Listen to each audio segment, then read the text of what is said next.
The inflation tax. Imagine you walk into a bank and the teller openly takes 10% of your cash right out of your bag.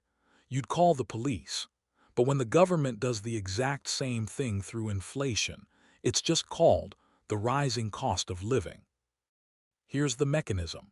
When a government needs to fund massive public spending, wars, or corporate bailouts, raising taxes directly is political suicide. So they do it quietly. The central bank creates new money and injects it into the financial system. Suddenly, there's more money chasing the same amount of houses, groceries, and gas. Basic supply and demand kicks in, prices rise, and the value of every dollar you already had drops. Why the middle class gets hit hardest? The wealthy store wealth in assets like stocks, real estate, and businesses. Those assets inflate with the money supply, so they keep pace or even gain. The middle class keeps wealth in cash, savings accounts, or a fixed salary. Your paycheck might go up 3% this year, but if eggs, rent, and gas went up 8%, you just took a 5% pay cut in real life. It's a hidden tax on anyone who saves in dollars and trades time for money. You're not being reckless, you're being disciplined, and inflation punishes that discipline. The tax burden shift. There is a massive structural difference between earning a living through a paycheck versus earning it through investments, and the tax code is explicitly built to favor the latter. If you're a W-2 employee, your income gets hit before you even see it. Federal income tax, state tax, Social Security, Medicare, all pulled out automatically. You pay tax on your gross income, then try to live on what's left. You're taxed on labor. Meanwhile, the asset class plays a different game. Wealthy individuals and corporations make money through capital gains, dividends, and business ownership. Capital gains tax rates are often 15–20%, way lower than the 22–37% income tax brackets many middle-class earners fall into. Plus, businesses spend money first, then pay tax on profit. You earn, get taxed, then spend. They earn, spend on business expenses, then get taxed on the leftovers. Real example. A CEO making $500,000 in salary pays approximately 37% federal.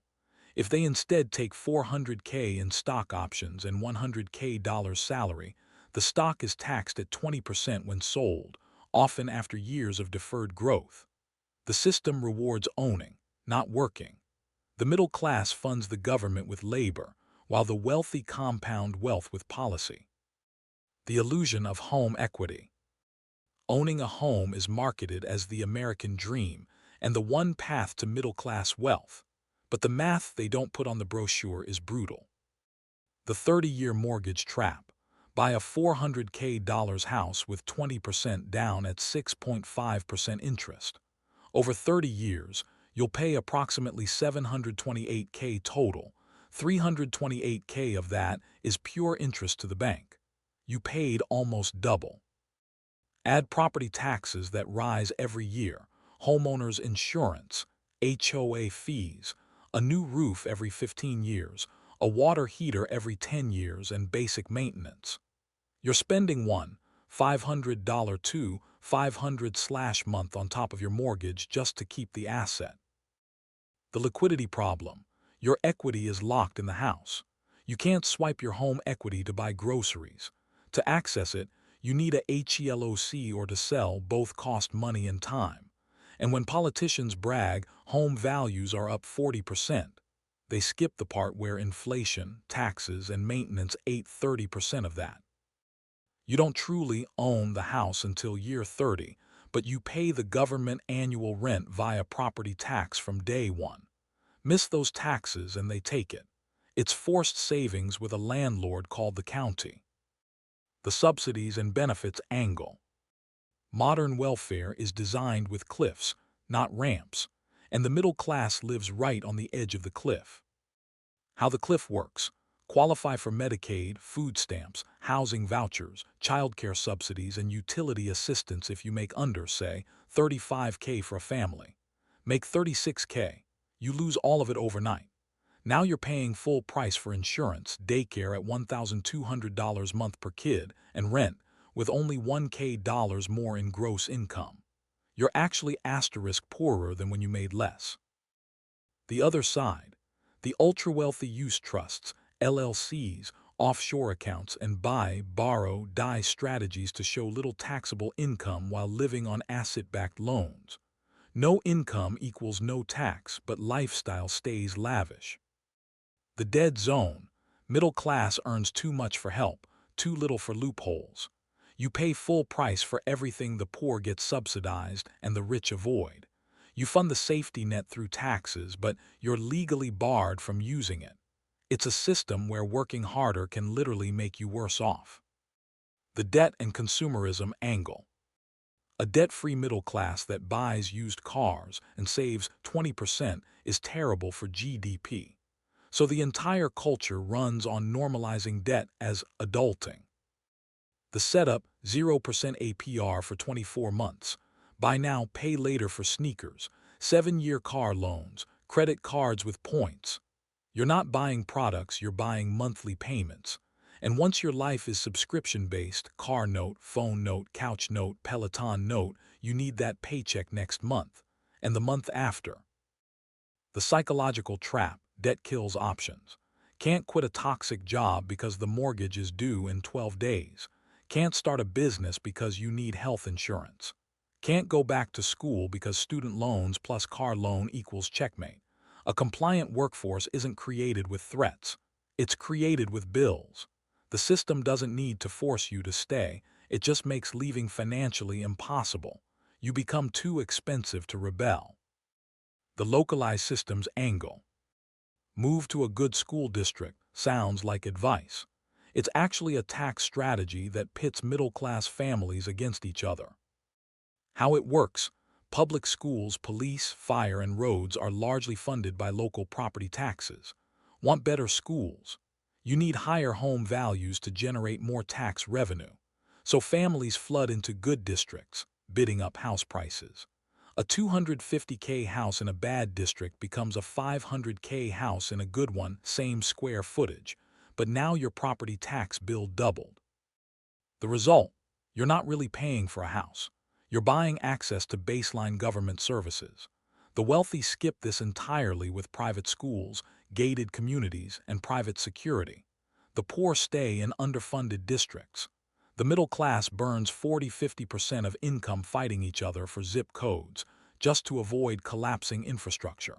It's a bidding war for basic safety and education that the wealthy opted out of decades ago. The consumption trap. GDP measures economic health by how much we buy and sell. So policy plus marketing equals a machine that equates spending with winning. The conditioning. You get a raise, so you deserve the new iPhone, the bigger SUV, the kitchen remodel. Social media shows you the lifestyle. Advertisers sell you the financing. The middle class upgrades asterisk lifestyle every time income goes up. This is called lifestyle creep. The math: a new 60K car loses 20% the second you drive off the lot. That's 12K gone in 10 minutes. It'll be worth $25K in 5 years. Meanwhile, 60K in the S&P 500 historically doubles every 10 years. But we're trained to buy depreciating assets, not appreciating ones. Why the system loves it? Your consumption creates corporate profits, sales, tax revenue, and jobs. But for you, it's a treadmill. You work more hours to afford nicer stuff that forces you to work more hours. You're not building wealth, you're renting a lifestyle. The rich buy assets that pay them. The middle class buys liabilities that impress their neighbors. The interest rate seesaw. The Federal Reserve has one big lever, interest rates, and they pull it to manage the economy. Translation: they control your debt. When inflation is high, the Fed jacks up rates to cool demand. What that actually means is they make your credit card, car loan, HELOC, and adjustable mortgage more expensive overnight. Companies can't borrow cheap money, so they freeze hiring or do layoffs. Goal: make you too broke to keep spending so prices stop rising. Who gets crushed? Anyone with variable debt, mostly the middle class. Your mortgage goes from $1,800 to $2,400. Your credit card minimum doubles. You didn't do anything wrong, but your budget just exploded. Who wins? People with cash. When rates rise, asset prices drop. Houses sit on the market. Stocks dip. The wealthy, who weren't dependent on loans, swoop in and buy everything at a discount with cash. They get richer during recessions because they're liquid when everyone else is drowning. The soft landing the Fed talks about is soft for them, not you. The higher education financing loop. Go to college or you'll be a failure was the mantra. So the government guaranteed student loans to make it accessible. Universities noticed. The scam. When the government promises to pay no matter what, schools have zero incentive to cut costs. Why charge $10K a year when students can borrow $60K a year? Tuition outpaced inflation by 400% plus in 40 years. Admin bloat, luxury dorms, climbing walls, all funded by 18-year-olds signing loans they don't understand. The trap. You graduate with $80K in debt, a mortgage without the house. And unlike a business loan, you can't bankrupt student debt.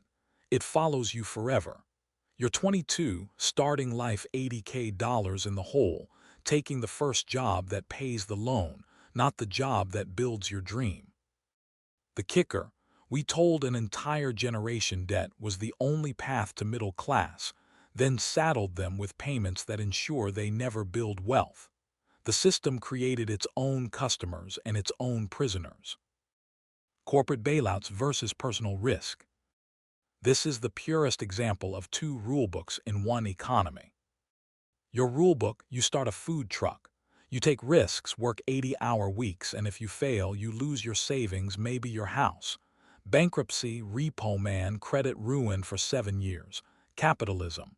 Risk equals consequence. Their rulebook: a too-big-to-fail bank makes billions on risky bets. When it implodes in 2008, the government writes a $700 billion check.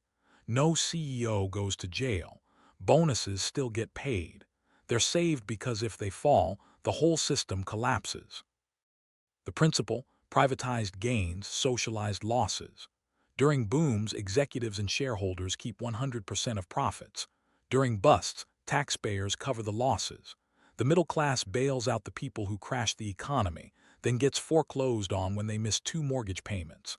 One group gets capitalism on the way up and socialism on the way down. The other gets capitalism both ways. That's not a free market, that's a rigged casino where the house never loses.